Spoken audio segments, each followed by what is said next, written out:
Se producen dos corrientes de desechos ricas en R1 y en R2. En R1 para aguas residuales que contienen amoníaco y la segunda que contiene un condensado del condensador de gas residual de aguas abajo del reactor de ácido nítrico y amoníaco que contiene nitrato de amonio y amoníaco. El condensado tratado se puede utilizar como el agua de alimentación en candela. Las dos posibles operaciones de recuperación son la extracción con aire y el intercambio iónico. Y aquí se demuestra lo que es las corrientes R1 y R2, tanto que la corriente pobre en L1 que contiene aire y la L2 que contiene resina de intercambio iónico. La información dada por el ejercicio lo obtenemos de esta tabla, que serían los datos originales, donde tenemos un flujo para la corriente R1 de 2,60 y un flujo para la corriente R2 de 0,80. También tenemos lo que es en la corriente rica de 0,006 para la R1 y 0,02 de la R2. Y para las corrientes pobres de 0,04, para la corriente pobre R2 0,01 y para las corrientes L1 y L2 no tenemos corrientes ricas, solo corrientes pobres. Una vez que tenemos estos datos, lo que procedemos a hacer es a calcular el soluto exacto que va a transcurrir durante todas estas corrientes. ¿Cómo hacemos? Despejamos de esta fórmula del flujo el soluto. Entonces, el soluto nos queda que multiplicamos el flujo de cada corriente y lo restamos. La corriente rica menos la corriente pobre. Y realizamos para todas las corrientes.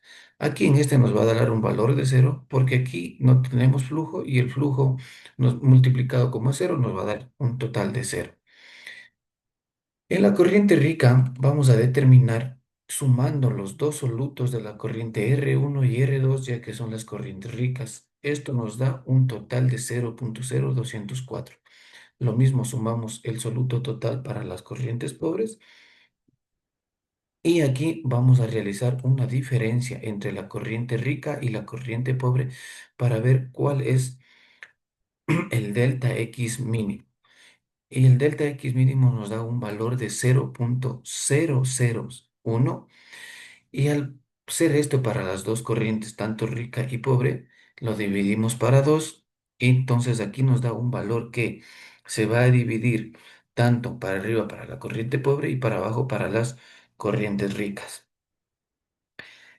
Aquí ajustamos lo que es ya directamente ya los valores de las corrientes en la siguiente tabla.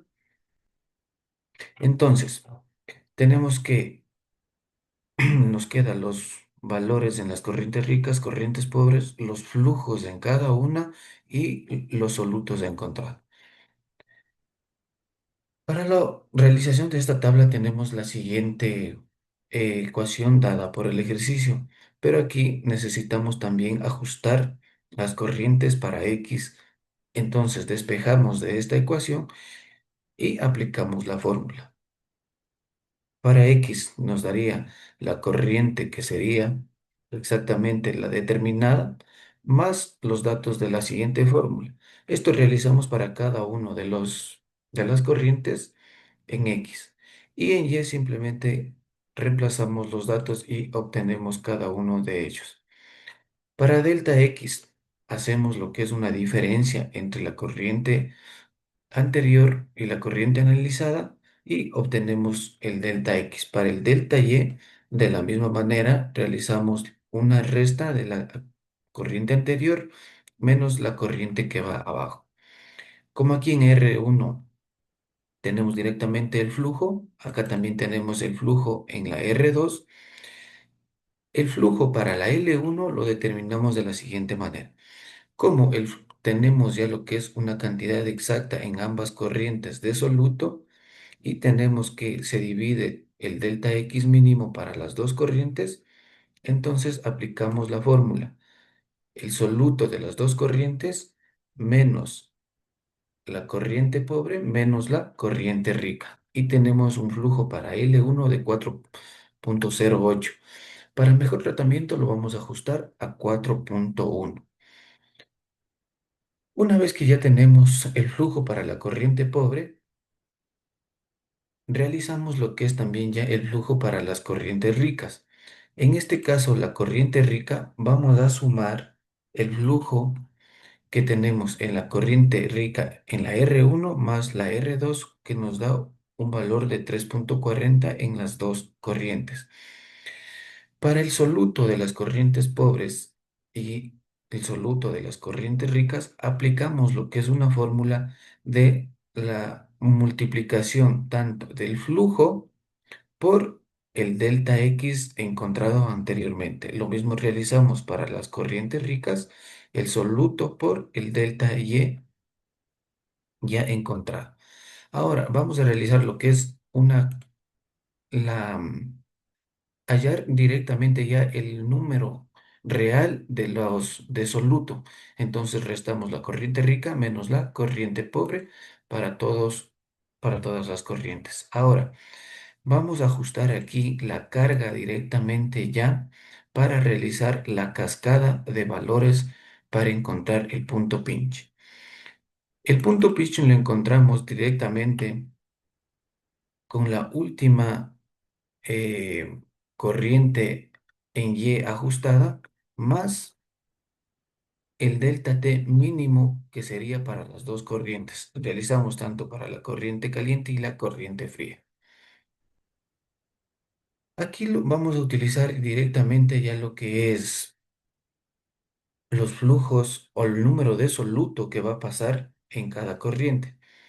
Para determinar eso, dividimos el flujo de la corriente, el soluto, dividido para el soluto real encontrado.